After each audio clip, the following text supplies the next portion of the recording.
everybody. Don't you love technology? We made it through all of our technical difficulties. It is so good to be here with you tonight. I'm so excited about tonight's episode. I think it's going to be very informative and very encouraging. So welcome, Facebook viewers and YouTube viewers. I'm so grateful that you have chosen to join us for this especially informative episode of Voices of WIA. So for those of you who are new, Voices of WIA is brought to you by a wonderful group of Jesus-following women called Women in Apologetics. We want to equip you, educate you, and encourage you to deepen your faith while you learn to defend it with grace. So every month, we interview a woman apologist from across various fields of knowledge to bring you new and fresh insights that you can use to keep your faith anchored in truth during what has become an increasingly faithless age. Tonight, we have such a sweet and wonderful and smart guest. Her name is Dr. Jana Harmon. She hosts the Side B Stories podcast, where former atheists and skeptics talk about their turn from disbelief to God and Christianity. She's a teaching fellow for the C.S. Lewis Institute of Atlanta, and she's a former adjunct professor in cultural apologetics at Biola University, where she received her master's degree in Christian apologetics, but she now holds a PhD in religion and theology from the University of Birmingham in England. Her research focused on the religious conversion of atheists to Christianity. Dr. Harmon, I am so grateful that you are here tonight. I think this conversation is going to be so wonderful and uplifting, and I can't wait to hear from you. Thank you for being willing to join us tonight. It's such a pleasure to be with you, Lori, and all the women and women in apologetics. Thank you. Thank you. We're so glad that you're here. So just to get us started this evening, tell us just a little bit about Jana Harmon and how you got started in apologetics and what it is that you're going to be doing now. Thanks for asking. I am married to Stephen. We have two wonderful daughters. We are empty nesters, though, now. So we have a lot of freedom to do more ministry, which is very exciting for us. But I became interested in a large part in apologetics because of my husband. He had an interest in it before I was really awakened to it. He was reading apologetics journals, and this was way back in the 80s. And I didn't know quite what to do with it or how to make sense of it. Really, it wasn't something that was that interesting to me until around 2000, the year 2000, which was over 20 years ago. We began leading a group in church for seekers, and they were exploring, and they wanted to know more about the Christian worldview, about their own worldview and the difficulties with it. And at that time, I knew what I believed about the Bible, about Jesus. I loved Jesus and I loved Christianity and the Christian faith and felt pretty solid in that. But when someone started questioning me about why things were true, why the Bible was true, why they should believe it, I had never really explored outside of the Christian worldview myself. So I felt very inept, really. And they wanted to, were asking pretty difficult questions. And I, again, was caught flat-footed. And so around 2003, I opened the Christian Research Institute journal and saw a full-page ad for Biola Christian Apologetics master's degree program. And I didn't know much about apologetics, but I thought, I'll give this a try. And so I took one class just to dip my toe in the water to see if it's something that I could do, something that I had an ability or interest in. And sure enough, that one semester, it was enough to grab me. And so I started into the program because I really wanted to know what was true. I really wanted to understand the depth of our worldview and how it competed with others. And so I jumped into the deep end of the pool in 2004. And by God's grace, he helped me. If anybody's out there who's saying, I just don't understand it or it doesn't make sense to me, believe me, I was there. I was a babe in the woods.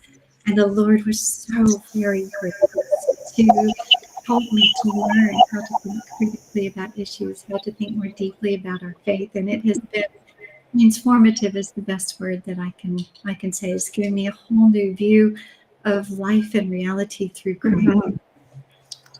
Yeah, I can so identify with that. I have been a Christian since I was a little girl. I never questioned it. I was an easy sell. I didn't like getting into trouble. And so I loved Jesus from the minute I heard. And however, just like you, when people would ask questions, I knew what was true, but I couldn't connect the dots. And that for other people, and even sometimes for myself, I knew it was true. I just didn't know why. And that was kind of a catalyst for me too. And it's been such a wonderful journey learning how to connect those dots and teach others to connect them as well. So I'm so thankful that you're here. I can totally identify with that story. So, okay. So as you know, I read through your book, and the introduction of the book has what I think is a really important, right off the bat, a really important statement that you make. I'm going to read it just so I don't misquote it. You say, yet within a Western culture that readily dismisses Christianity, a steady presence of atheist conversions to Christianity persists. And that is so encouraging to me, Jana, because I know you're aware, and I'm sure our audience is too. The news about the rise of the nuns over the last 10 years is pretty much all we hear about is people leaving Christianity and the disaffiliation with Christianity. And in the last handful of years, especially among high profile Christians, the very public deconversion announcements from Christianity. So all of the news seems to be bad. And right here in the very beginning, the introduction of your book, you have this wonderful statement that says that there is a steady stream of atheists that are continually converting from atheism to Christianity. Would you just unpack that for us? What does that mean?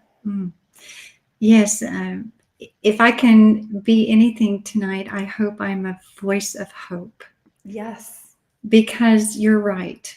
And it seems like we have a culture that actually embraces and celebrates these stories of ex-evangelicals and deconversions, especially, and falls from grace of leaders of Christianity. And it seems disheartening at times. And when I went to pursue this big question of what would it take for an atheist to become a Christian, and my supervisor said, you need to have at least 50 to talk to, 50 former atheists. I thought, okay, who do I know? Well, I know maybe one or two, those who've written books like Lee Strobel or Josh McDowell. And I thought, where in the world am I going to find all of these ex-atheists, really? But the Lord is so gracious, and he's so very faithful.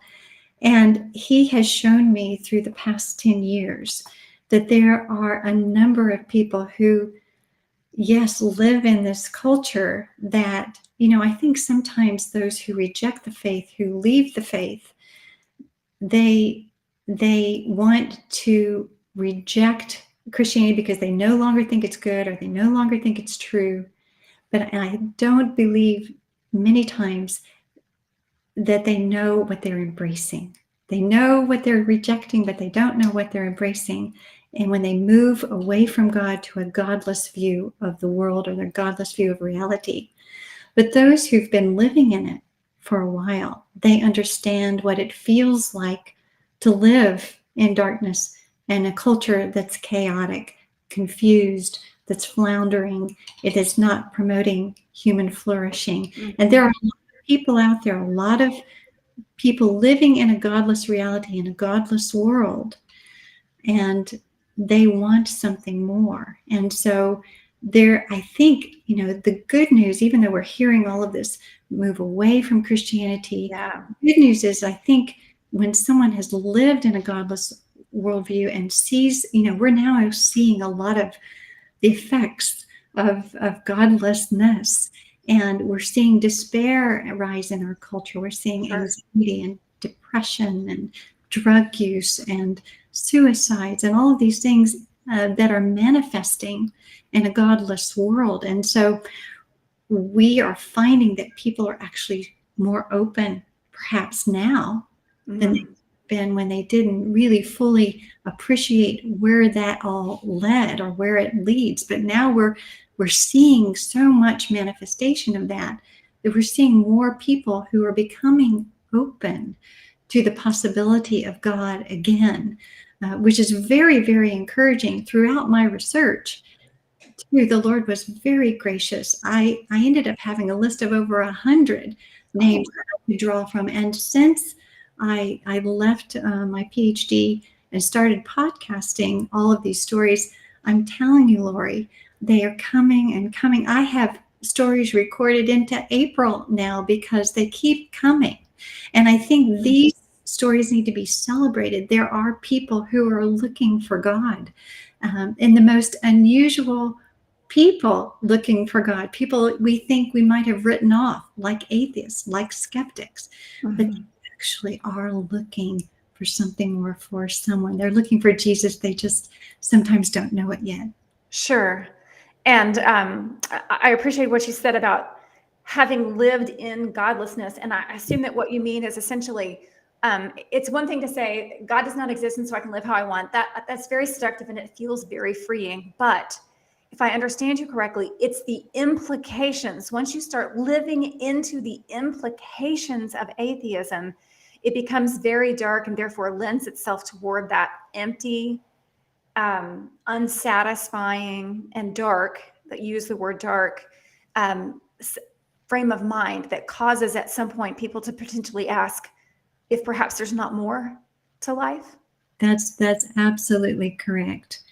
Yeah, and the implications of atheism or godlessness are quite profound, despairing. Yes. Those honest atheists, if you read the literature, Bertrand Russell or Friedrich Nietzsche or whatever, they will be quite honest about the darkness, the despairing nature of nihilism, a life without meaning, purpose, value, freedom, even. That it goes to a very dark and despairing place. Of course, a lot of people who reject God don't understand those implications. They don't think about those implications, nor do they live honestly with the implications of their worldview. But that's the reality in which they're living. Right. Right. Oh, I'm so excited. I'm so glad you're here. I think this is such a good conversation. One of the first points that you make in your book is that we are beginning to expand our concept of what conversion actually entails. So rather than just focusing on a single descriptor, it's really best to see conversion more holistically so that we can understand it more fully. So I would love for you, can you just spend a little time explaining that and helping us to understand what that looks like for us? Yes, Lori. Again, I think, it's interesting when you move into an area of study, and mine was religious conversion of atheists to Christianity. I wanted to know how that happened, the motivations and the influences and all of those things. But it made me take a closer look at what is conversion. I think, the go-to answer is, when I made a decision for Christ. And we have a very kind of simplistic understanding of what that might be. But think about it. What if I said, I want you to convert to atheism? Do you think that would be just a moment in time? Or do you think it would be a process of moving from thinking and living in one story of reality to another? It's generally a change over time. It's a process, again, of inhabiting one worldview and moving into another, particularly when you're looking at two dichotomous worldviews like atheism to Christianity. They're nearly opposite views of reality. So it takes time to kind of, in a sense, deconstruct from one and construct into another. So when I look at conversion, usually if there is a decision, it's within a context of change over time. Now, that's not necessarily dismissing those more Pauline kind of conversions where, someone experiences the presence of God and they are convinced immediately and, they're changed immediately. And certainly I had those stories in my research. That does and can happen. But generally speaking, when we look at conversion, we're looking at reasons and motivations and influences for why we believe the way that we do and how we change over time from one view of the world to another. And it's really quite comprehensive, and there are a lot of things that are involved with that. There's our mind, our heart, our will, the people around us, the influences, our culture, our family, our friends, things that bring us. And of course, there's the Lord who superintends it and moves in our hearts. There's just so many, if I can say, moving parts to a conversion story that I really look at it in a much more broadened view now. I think that's very helpful and very. I think that's a good something for us to be aware of, that perhaps we're not typically. I know that for me, up until I started studying apologetics, I considered it a failure if I couldn't get someone to switch from wherever they were to Christianity, you know, just in the space of whatever my conversation with them was. And it makes for some very frustrated evangelicals when that happens. And it makes more sense that people need time to shift. And I especially loved that you brought out the fact that it's two opposing views of reality. That's really something to chew on for us as Christians, because they literally see the world differently than we do. And that requires some time to kind of work through those things, which actually brings us right to our next question. So most of us have at least one friend or family member who would identify as an atheist. So do they all mean the same thing when they say, I'm an atheist? What does that mean? Are they talking about exactly the same thing? Or is there some light that you can shed for us there? Yes, and again, just to relate it to us as Christians, if you ask two Christians, what do you mean by that as Christian? Who are you? How would you identify yourself? How would you describe yourself? It's possible that we may describe ourselves differently or think of ourselves differently, even though, of course, we have a common core in Christ and all of that. Same thing is true with an atheist. I would say it's important not to presume who someone is, what their beliefs are, how they identify, and how they even describe themselves as atheists. But generally speaking, the classic view of atheism or description would be, atheist, without God. So they believe there is no God, or they know there is no God. But that's a very positive, strong affirmation of knowledge. And some people really want to pull back from that, because you have to, in a sense, be omniscient, to know all of reality, to know that God does not exist. It's a difficult thing to prove a negative. And so there's been a movement in atheism to say more, I just lack a belief in God. For them, that takes them off the hook. They believe that they don't have beliefs, in a sense, that the Christians are the ones who have the beliefs they have to prove. They just merely lack a belief in God, like they lack a belief in fairies or the unicorn or a Santa Claus. And so they're trying to move away from a burden of proof with regard to that. So that's I think you would hear that more commonly these days. Okay. Yeah, I can see that. That makes sense. So in your experience in the 50 that for your research that you spoke with, or perhaps even after the fact, that the ones that just keep coming, is it your position that or your experience, do atheists typically convert to atheism, or do they tend to absorb atheism? And that's a good question. And it depends on where they're starting, right? A Christian could convert to atheism because that's moving from they're rejecting one worldview and moving into atheism as a deliberate kind of choice or identity. Oftentimes people will grow up, just like Christians can grow up and absorb their brand of Christianity. There are a lot of people in the world today, in the Western world, who grow up in an irreligious or non-religious culture or family or a social circle, to where they don't even have it in their own, no semblance of religion in their life. They pick up what comes from culture, their cultural authorities, their moral authorities, their educational authorities, and they absorb atheism as a worldview very naturally, to where it becomes an unchallenged axiom. It's not even worthy of argument. That it's just something that they absorb. And there are a lot of people like that. They haven't really thought through it much. It's just, of course I'm an atheist, or of course there's no God, but they haven't really thought deeply through it. Of course, there's a lot of Christians that way as well.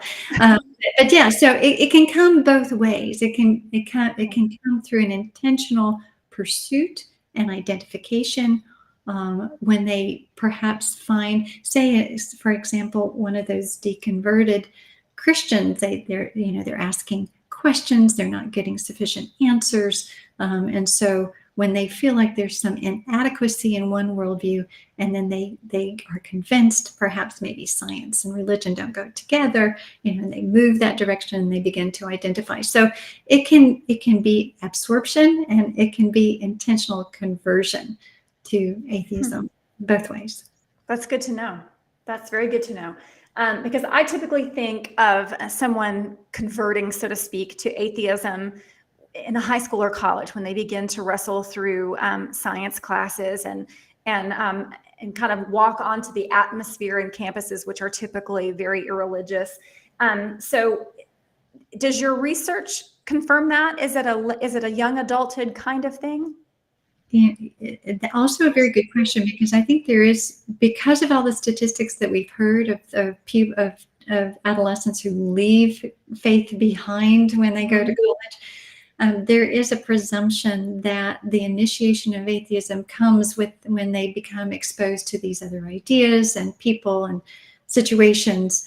And that is true in some instances. But in my research, the average age of declared or identified atheism was 15. Oh, He was much younger. So you have to think about what's going on in the life and the mind of a teenager. mm-hmm. They're coming of age. They're thinking about their own world, their worldview, and they're questioning things. They're being exposed to other ideas and other feelings and other desires and social groups and pressures and things. And it's often the case, at least again, according to my research, that it's sooner rather than later. What happens is that they've already, in a sense, made up their mind many times before they step out of the home and onto a college campus, which, for us as women, particularly as mothers, that gives us impetus, to really start training earlier and earlier, and not waiting even until high school, that these ideas about Christian worldview and reality need to be, and its grounding needs to be happening way earlier. That's why I love Women in Apologetics, because you foster those kinds of things, and Mama Bear Apologetics, and those ministries that really help us learn how to train up a child in a very deep way. Yeah, especially with regard to the Christian worldview and why it's true. Yes, definitely. So much of the work has to be done, it sounds like, according to your research, in elementary school and middle school, because by the time they get to those upper middle school years, things are already happening in their minds. And so that's all the women out there that are listening or viewing or watching with kids in elementary school. Man, this is it. This is the time to really be digging into your worldview studies, and that's what we're here for, like Jana said. So that's really good to know. That's very helpful information, because I think most people aren't aware of that, or would not presume that the age of most kids to be quite that young. Their resistance to Christianity happening at that age. So it is time for our book giveaway, and as you might imagine, for tonight's book, we're giving away Jana's book called Atheists Finding God. So one very lucky viewer, is going to walk away with this book, or so to speak, will receive a copy of this book for tonight. So it'll be such a wonderful read and such a handy resource for you. So I'm going to let Jana tell us a little bit about who this book is for and what all they will find in it. Oh, thank you for that. Yes, the book is really birthed, if you will, out of my research with looking at all of these amazing stories of religious conversion of atheists to Christianity. I really wanted to, again, understand what the ways and means the Lord uses to bring resistant people to himself. Because oftentimes you'll hear the atheist say, well, I don't think Christianity is true. And they'll give all these intellectual reasons. But yet they'll often say there's no evidence, or they won't even look at the reasons, the good reasons for the existence of God or the truth of Christianity. So I wanted to take a fuller look. I kind of wanted to go beneath the surface, as it were, and look at all of the reasons why someone might resist, whether it's an experience that they had, an understanding of who they believed God to be, morality, or there's all different, again, just different reasons why people might resist. So again, I wanted to know, well, would it be an intellectual argument that would make someone open? Is it something else? Is it, what creates this openness towards God? And I looked at a lot of moving parts. So it's a real, I think, nice marriage between research, which I actually look at a lot of different data points, motivations, influences, and give some data there. But yet, is it filled with the voices and the stories of the former atheists themselves, their views of God, Christianity as atheists, the reasons why they might have become open, and their amazing stories of how they embraced Christ and became passionate followers. I think it's for apologists, it's for moms, it's for evangelists, it's for researchers, it's for people who are interested in religious conversion generally, taking, again, a very holistic look at religious conversion. I think it's for anybody who actually even may be discouraged in today's cultural climate to see that, yes, God is on the move and he is changing lives, and even the most resistant aren't resistant to the love of Christ. And so anybody who reads it, I think you'll find it to be meaningful and practical. Oh, that's so helpful. I agree. I loved reading through it myself. So therefore, I guess I should announce that our winner for the book giveaway this evening is Aaron Smith, watching from Georgia. So Aaron, all you have to do is pop yourself in the chat and get with the moderators, and they will send you some instructions for you to email. I believe it's events@Women in Apologetics, but the moderators will put that in the chat for you with the instructions so that you can receive your book. And congratulations. It is going to be such a great resource for you. So I'm very happy for you. That's going to be really fun for you. So, okay, if anybody, I forgot to mention this at the beginning, if you have questions for Dr. Harmon, please pop them in the chat, and the moderators, our fabulous moderators, will get them to me so I can ask her your questions. It's such a great topic, and I'm sure she would love to field any of the questions that you can throw at her. So stick those in the chat, and we will have a discussion, an opportunity for Q&A in a few minutes, and we'll pick up with discussion for now. So go ahead and stick your questions that you may have for her in the chat.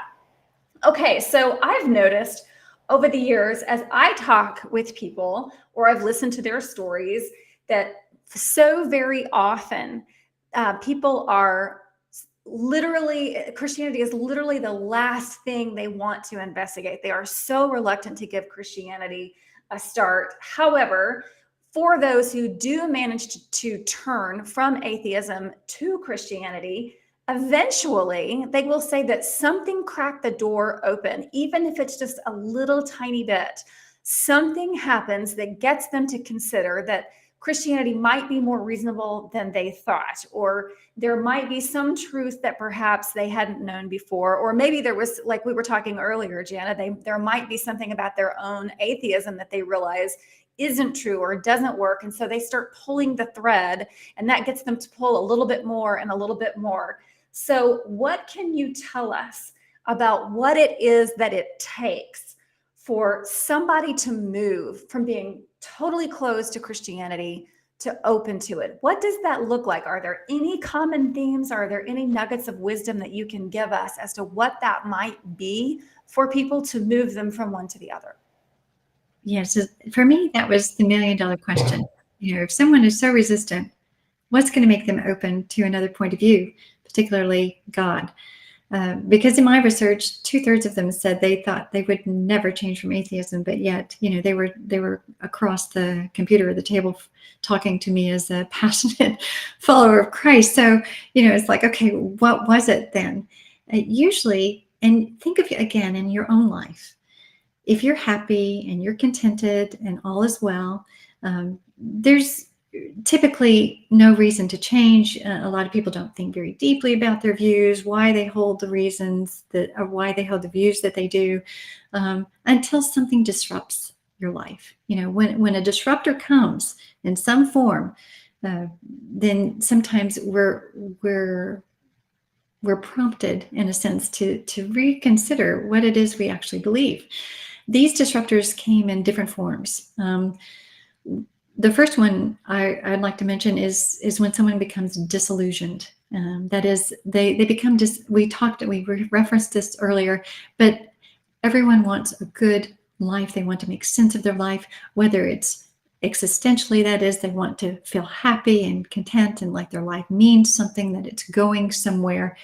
And a godless point of view doesn't provide that. It provides a temporary sense of fulfillment and meaning, but really in the depths of their soul, many of them who are again honest with their own worldview look at the bottom and say, well, there's nothing there, and they want something more. Now, oftentimes these disruptors and when someone becomes open, that doesn't mean they automatically go towards God, but they become open to think about or another perspective. It could be more than just their life, though. There's some who were disillusioned when they started looking intellectually at atheism, because, again, all questions within the atheistic worldview have to be answered within their naturalistic, closed universe of determined cause and effect. And some of them, like, for example, there were a couple, or more than a couple, in my study that they were really what they would consider to be very moral atheists. They were good people, and they believed that there was a real right and a real wrong. They just couldn't ground it in their own worldview. And so for them, they became disillusioned with atheism or naturalism not being able to provide a good explanation for that. And so there's a disillusionment. It can be intellectually or existentially. Another disruptor is when, as we all know, when a crisis comes, that will cause you to sit up and take notice, a health scare, a death, a broken relationship, abuse. There are a lot of things that can happen that are crisis oriented, a loss of financial stability. It could be a number of things, and their world view is not competent to sustain an understanding of what's going on in their lives. And so it's those kind of moments where they have a felt need, again, for something more. There's also challenges. Sometimes somebody receives a challenge from say, a Christian. Beautiful tactical questions that we ask, and we can challenge somebody to read the Bible, or have you ever considered, or what about how do you explain, or whatever. And so it causes them oftentimes to step back and want to disprove. So their motion isn't first to embrace or to study even intellectually in an intellectually honest way, except to disprove Christianity. But sometimes they find that the substance of the Christian faith is so much more robust and substantial than they ever considered it. So sometimes it's a challenge. I think that probably one of the most important things I can say here is there is just a disruption and a disarming when someone actually meets a Christian who is authentic and a true follower of Christ. Because, as you know, oftentimes there's a distancing, a separation between believers and non-believers. And what happens is, in that space, in that distance, there can be a grown caricaturing, stereotyping, negative hue painted on the other. I mean, and we're all guilty of doing that. You see that in the political parties or whatever. There's distance, separation, and caricaturing. And so what happens is when someone has these ideas that Christians are horrible and they're evil and they're mean and they're bigoted and intolerant and unkind, and the list goes on, uneducated, and then they actually meet someone who shatters that image, that can be incredibly disarming and can cause someone to step back and rethink that perhaps maybe what they were thinking about Christians, about Christianity, about God was mistaken. I think one of the most important things that I can say about my findings is that 82% of those ex-atheists encountered a Christian. The vast majority had some engagement or interaction or relationship with a Christian that helped open them to another point of view, helped them open them towards God. And that's huge. It's encouraging for us to consider that the Lord uses us in the lives of those who are so resistant when we think that we're not making any difference. But yet, there's a disarming when someone encounters the real and embodied Christianity. And I'll say one more disruptor, and that is actually a spiritual experience of some sort, a dream, a vision, an encounter with Christ, or some kind of providential circumstance are happening that really set someone back, that was so surprising that it caused them to think perhaps there's something more. That, honestly, I'm so glad you mentioned that, because I think the majority of Christians withhold, or at least are very hesitant, reticent to reach out to someone who's an atheist, non-believers in general, but atheists in particular, because they just assume it's pointless, that there's no way to bridge that gap. And oh my goodness, how encouraging it is to see that that is simply not the case. That's really refreshing. I'm so glad that you pointed that out. Like you mentioned in your book, you just said in your answer just a few minutes ago about a spiritual experience. I loved that section of your book. I loved hearing about the atheists once they had converted to Christianity. They felt a lifting of the darkness. They had this very profound spiritual sense that something had shifted, a very tangible presence of what you and I would know in the Bible as moving from the kingdom of darkness to the kingdom of light. So can you share with us potentially some of your favorite stories of what your previous atheist interviewees experienced once they became Christians, that they described that moment of having some spiritual lightness or the lifting of darkness? Can you share a few of those with us? Sure. I'll mention a couple. One, if you want to listen to his full story, it's in my podcast. Both of these are. His name is Warren Primus, and he was a man who had it all. He had no need for God. He was successful. He was athletic. He was, everything the world had to offer, he had it. And he just simply had no need for God. And he got married, and in their marriage, his wife got pregnant, had twins, and unfortunately, in mid-pregnancy, miscarried. It was very, very devastating for them. Of course, there was no belief in God on either of their parts, but at that point, this was the disruptor for her. She became open. She thought, this must have happened for a reason. I need to figure this out. And so she started pursuing God and faith on her own. He wanted to support her in this, as a good husband, really not. He wasn't interested in belief. It was not something, again, that he sought for weak people. He didn't need that kind of a crutch. But yet, he saw what it did for his wife, who started moving in that direction. So he started reading on his own. He read the Gospel of John, and he read a book by Tim LaHaye called The Battle for the Mind. And in that book, he said he saw the real clear differences between an atheistic, humanistic view of the world and a God-centered view of the world. And he said, when I read that, he said it put a physical pain in my chest. That's how Oh my he goodness. described it. Ironically, his atheistic sister had given him a book 2 years prior and said, I think you need to read this book. You may become a Christian someday, which was so odd, that his wife, his atheistic sister would have done that, but it happened to be C.S. Lewis's Mere Christianity. Mm.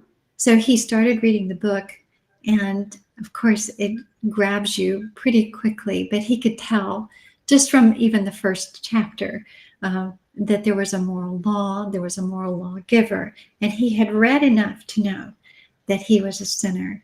And he said he tried to resist what he had just discovered, but he couldn't. So he said what he's called the sinner's prayer, and he said, I was flooded with peace.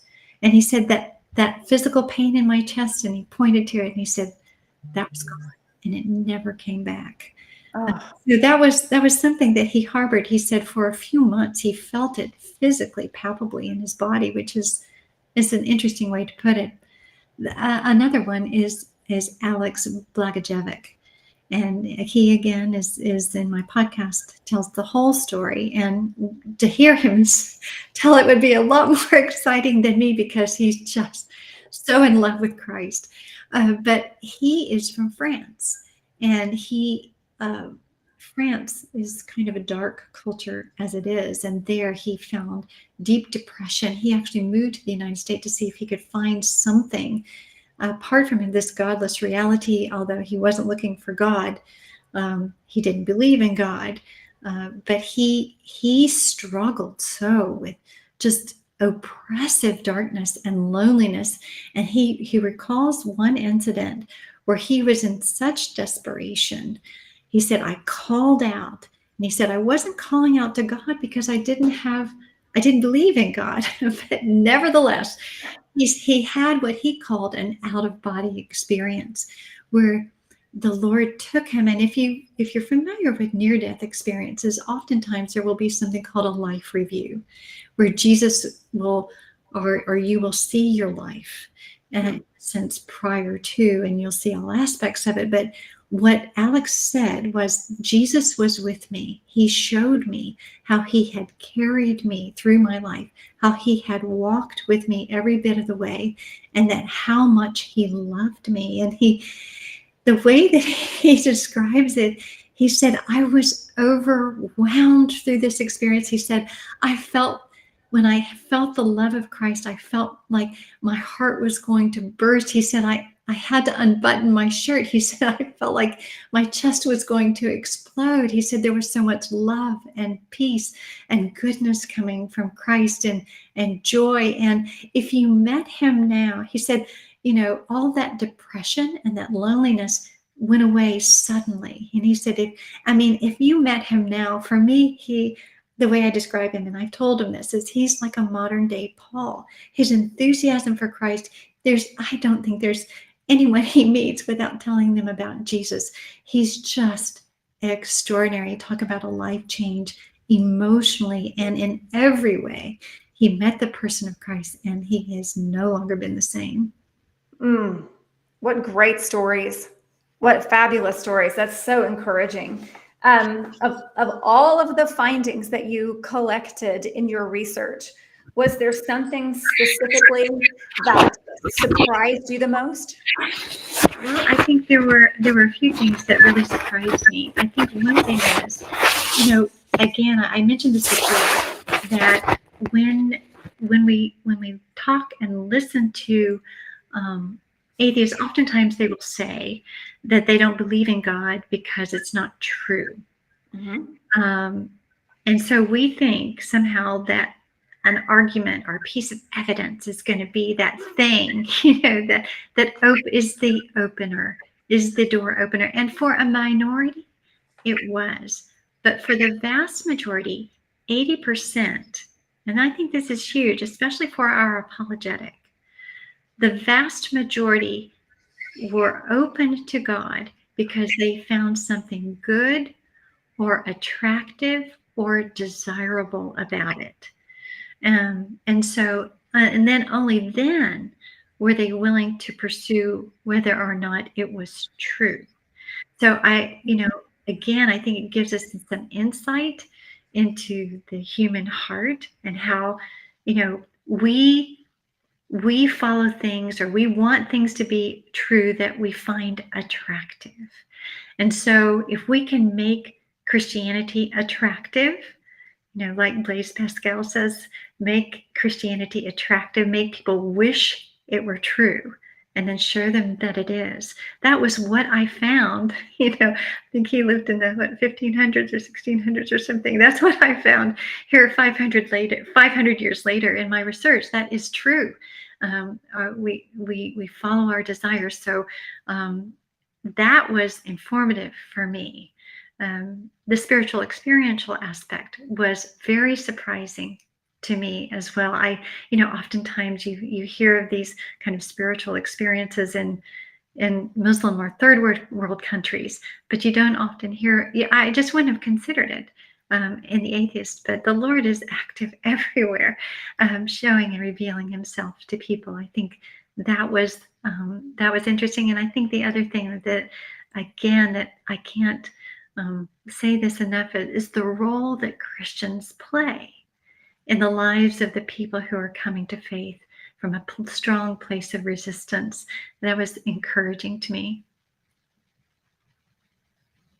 Be encouraging to me as well.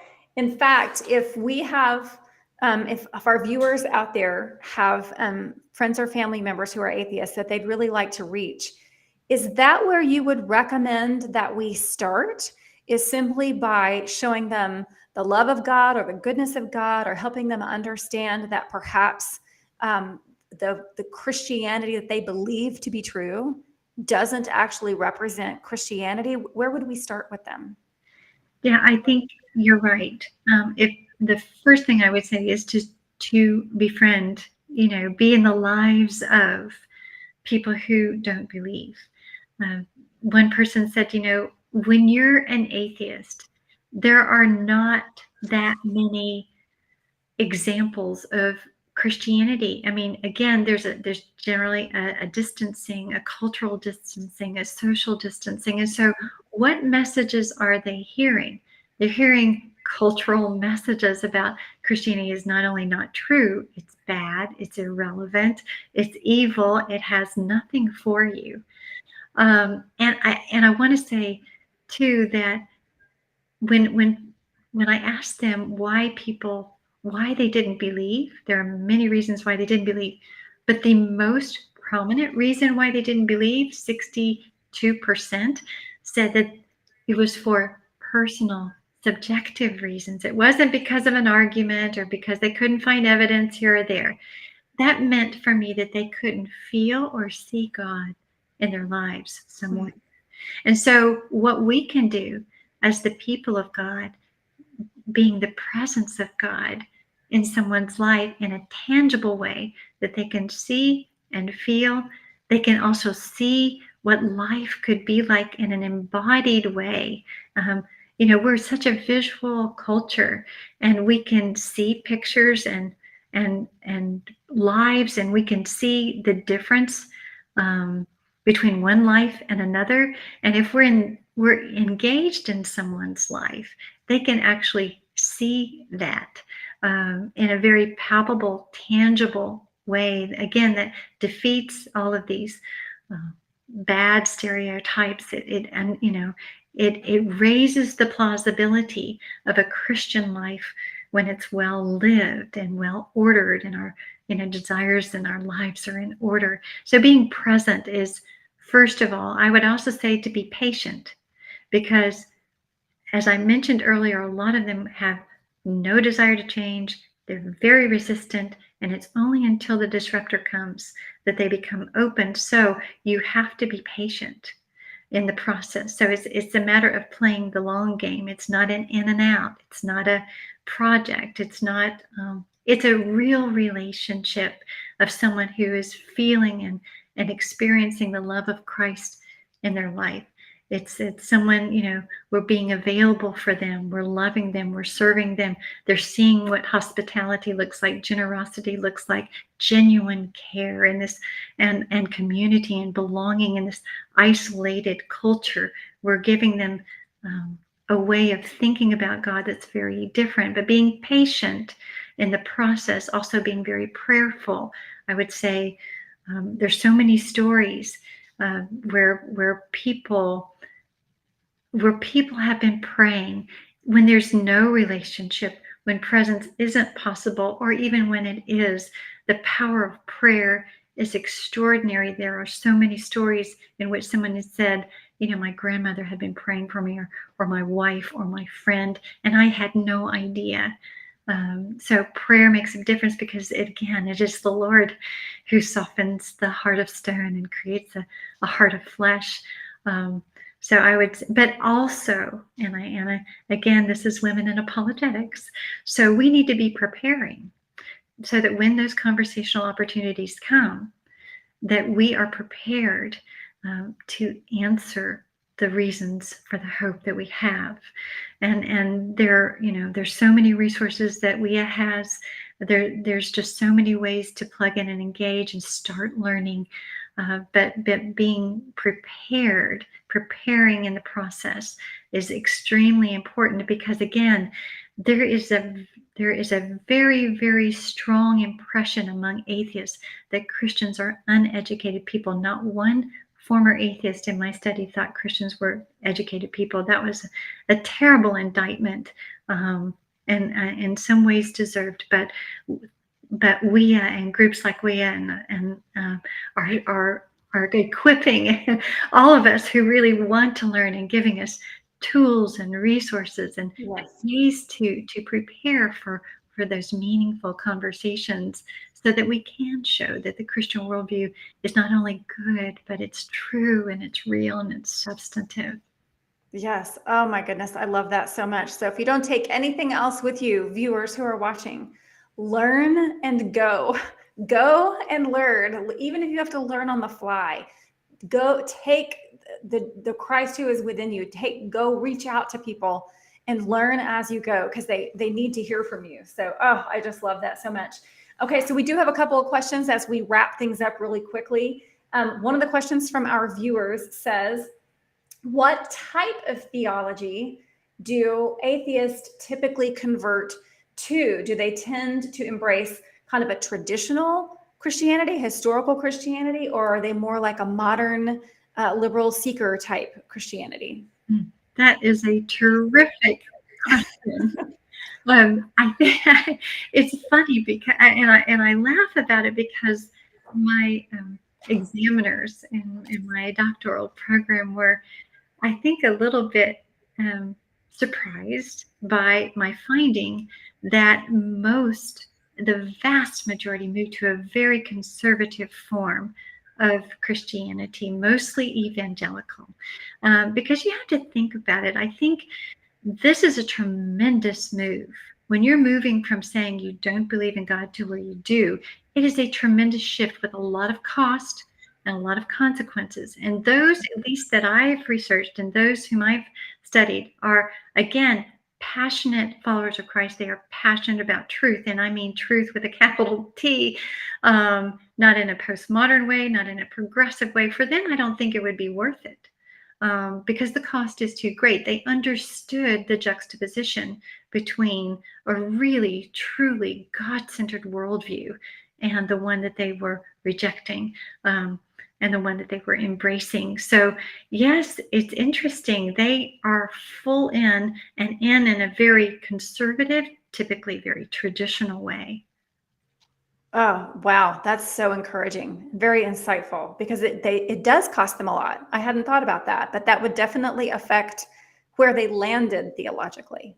And if I could add this, it was phenomenal to me. Half of them went into some kind of full-time either ministry or apologetics or full-time study, and the other half were at least in some kind of part-time. But all of them were engaged in ministry, particularly apologetics or theology, and some obviously again strong evangelists.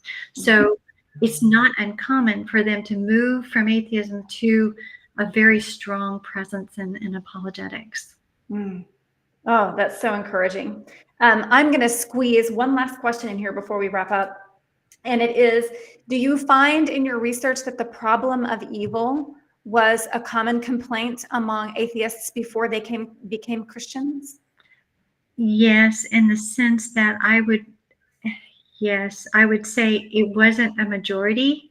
It was more around 16 to 20%, although like 28% said that they had kind of problems relationally, lived in a difficult home or that sort of thing. Certainly, personal negative experiences in life, abusive situations, just difficulties that they experienced in themselves and their families in the world tainted for sure their view of God. Where was God? Unanswered prayers.